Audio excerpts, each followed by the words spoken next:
This is my 2001 Kawasaki Ninja ZX12R barn find. But according to some viewers, it's not a barn find because it lacks the typical patina. And who am I to argue? To start, we're diving in what the original 25-year-old Kawasaki air filter looks like. So let's get down and dirty. I find accessing the air filters very easy. Remove the rear two seats, remove the aerodynamic cover, unscrew one bolt,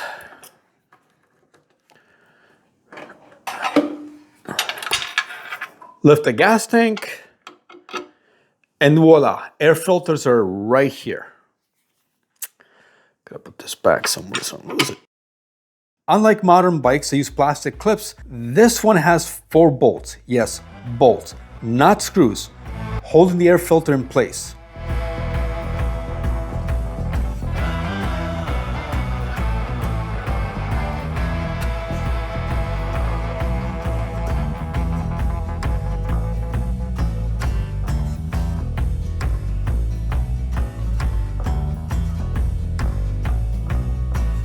I really hope by now the broken air filter pieces ended up inside the air box. Yeah, crap.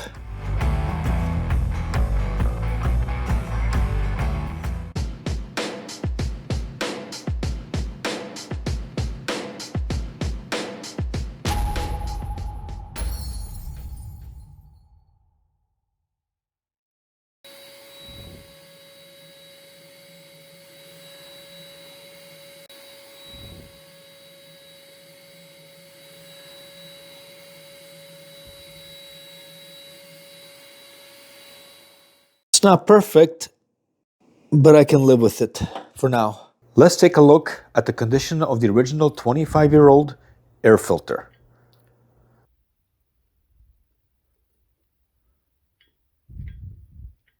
The outer seal is completely gone, and what's left feels like sticky chewing gum mixed with maple syrup.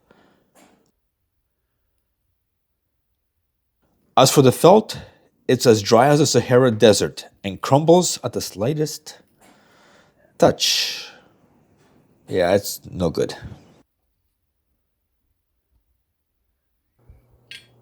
And this one appears to be in the same state. And I need to file this under S for smudge. Hold on, let's rewind for a moment and think about this. I know you're thinking these 25-year-old air filters are garbage, but what if we can't find replacements? The cloth and the metal part of the air filter is no good, but the frames are intact and they can be used to rebuild the filters if need be. So we're gonna put them on the side for the time being. You guessed it. Next up is the battery. But first, I need to find out where those sneaky engineers hid it. You think the battery would be under the rider's seat for a lower center of gravity. But with the fuel tank above, that wouldn't make any sense. So it must be stashed somewhere else. I think I found it.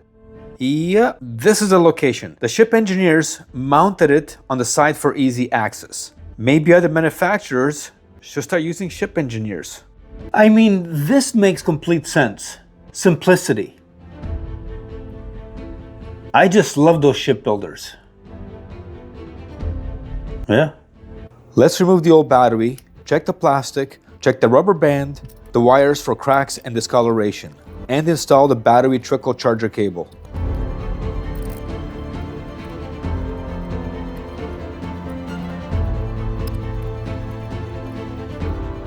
And the most effective way to inspect everything is to start by means of a thorough cleaning.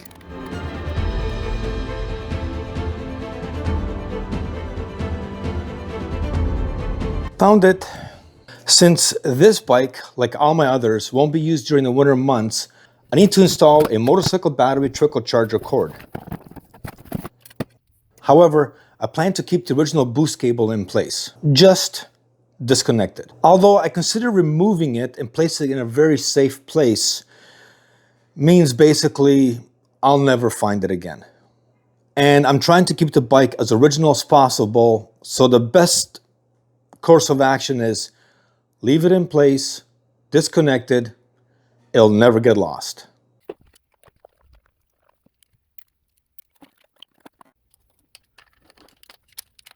Oh yeah, missing bolt.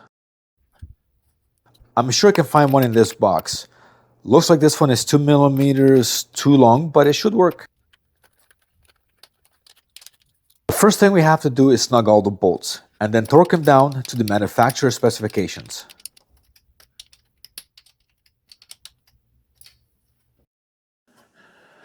Now that the new AGM battery is installed, we have to check ignition power. But first, we have to disconnect the fuse so that the old fuel does not circulate through the system. And through my research, which is not saying much, this is the fuse. So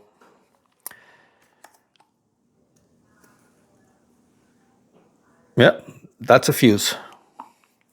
And now to turn on the power.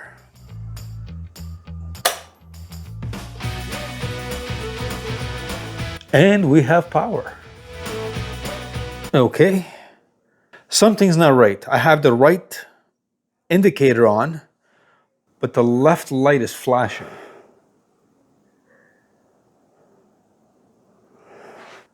So that could only mean if I turn on the left indicator, the right light will come on.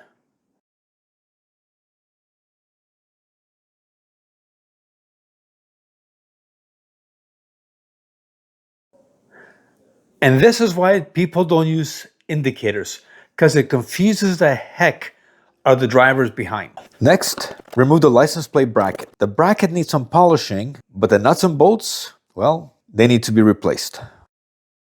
The lights are held in place with hot glue, and it's worked great for 25 years. But now it's time to bid farewell to the hot glue.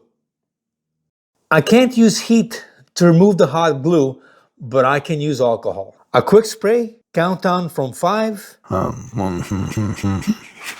and remove. It's that easy. With the lights finally freed from the grip of the glue, we can take a closer look. And right away, it's clear that only half the diodes are functioning. Let's unwrap everything and see what we got. Hey there, awesome people. If you love this video, or even if you didn't, give it a thumbs up so we know you're still with us. And while you're at it, hit that subscribe button so we can spam your inbox with more amazing content. Oh, and leave a comment below. We'd love to hear That's very interesting. Why are these bulbs here? Things are starting to make sense. The lights were actually configured correctly. Left for left, right for right. But someone placed the lights in the wrong order. So the question is, why were the original bulbs not removed? 1, to easily return the bike back to its original configuration. 2, these bulbs are acting as resistors to prevent hyperflashing. Hyperflashing basically means the lights flash really fast. But considering I don't have the original lights, and these sockets and connections are really not in great shape, so I think I will remove them. But this means I have to stop the hyperflashing. To do that, I can replace the original flasher relay with an aftermarket LED friendly relay. Basically means it provides more resistance, making the lights flash normally. Yeah. The aftermarket relay has its advantages. It's basically plug and play. You take out the old relay, put a new one in, and that's it. But the problem I have with that is they're not DOT certified, which makes it unsuitable for my use.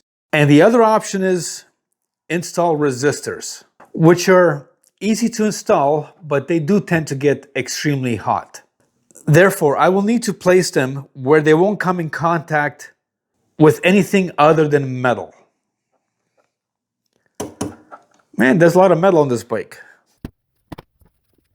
Don't worry, I've got everything I need right in here.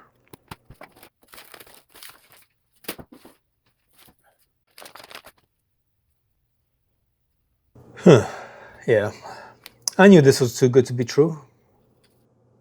I have 5 meters or 16 foot of LED lighting.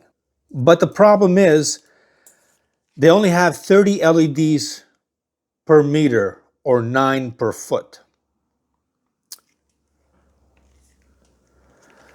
The strip on the bike has 144 LEDs per meter or 44 per foot, which means these are better.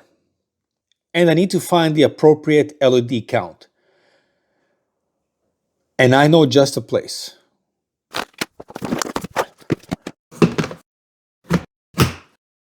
Well, it seems like the trusted spot for electronics that I relied on for so many years has decided to downsize its selection of components.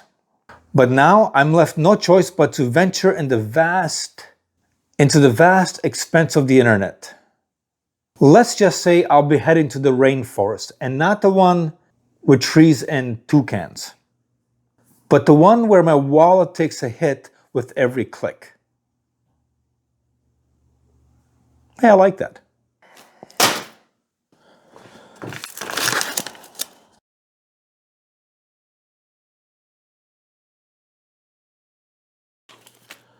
After 5 weeks, they're finally in.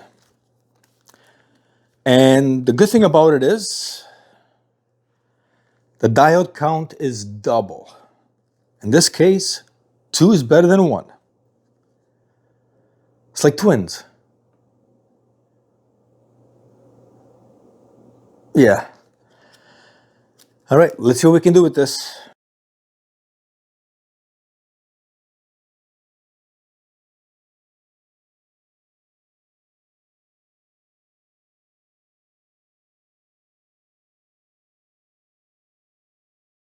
All right, let's see what this looks like. Power on, forward flashers on. Do not touch 2 live wires.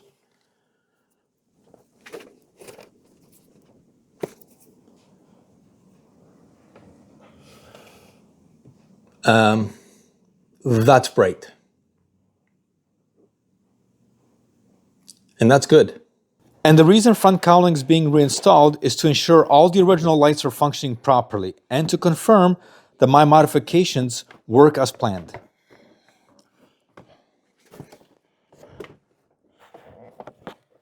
Hey there, awesome people. If you loved this video, or even if you didn't, give it a thumbs up so we know you're still with us. And while you're at it, hit that subscribe button so we can spam your inbox with more amazing content. Oh, and leave a comment below. We'd love to hear from you.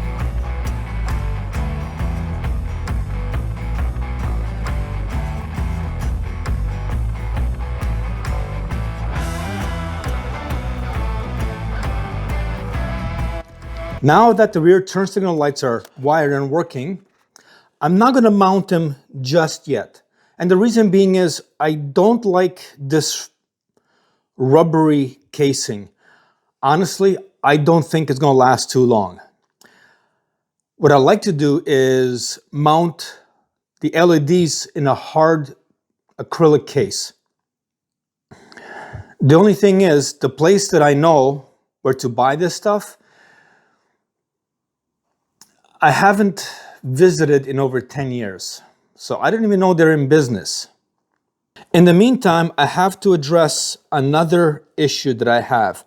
And that is, oh, frickin' suckers get hot. And that is these wire connectors.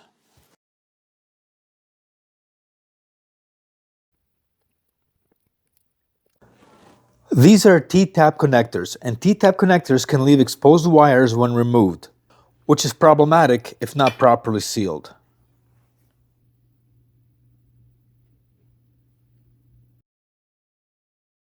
And to seal the wires, I'm going to use connector coating. It basically seals, insulates, and protects bare wires.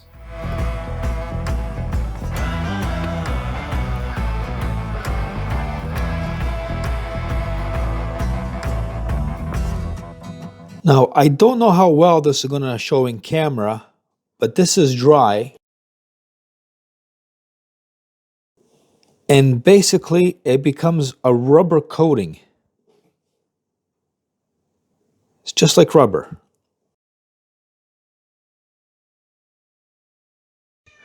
However, I am going to add some electrical tape just to seal everything a little better. And now that everything is retaped and looking much better, I still need to figure out how to better secure the ECU to the body. But that's a task for another video. I hope you found this one entertaining. Until next time. And remember, always hug your pets. Take care.